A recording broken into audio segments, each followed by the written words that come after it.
and good morning. I am staying in Mallorca at the sanctuary Del Luc,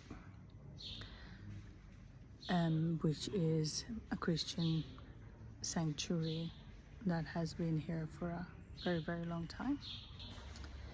I have just attended one of the Sunday Christian masses here in church, and while sitting there it occurred to me that maybe it's a good idea to make a video on the differences between the Christian churches and unity.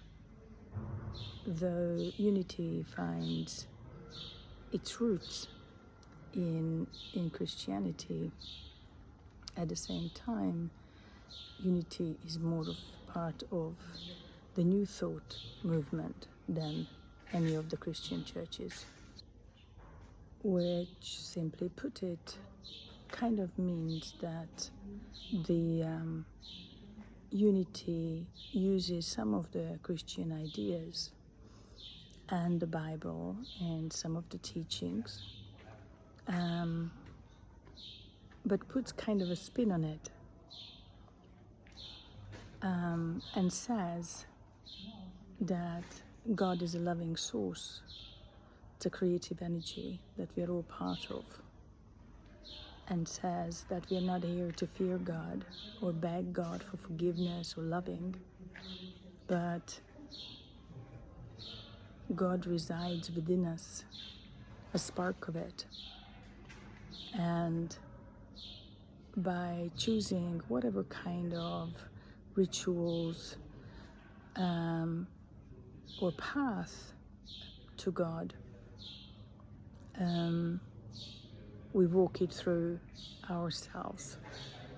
And we can go to attend a Christian mass, but we are not to focus on outwardly, not to focus on the messages of the priest, for example, but looking for inner experiences through our personal connection with God. And in that sense, unity says that, yeah, you can choose any path. You know, if Christianity works for you, or Buddhism works for you, or whatever path that supports your even inner evolution to have a deeper connection with God, yes, go for it. Unity offers a community that embraces everyone. And what we share is the path, this inner path together back to God, back to the loving, back to this creative energy, and using it as a creative expression in the world, this deeper connectedness. I hope this video helps. God bless. Bye.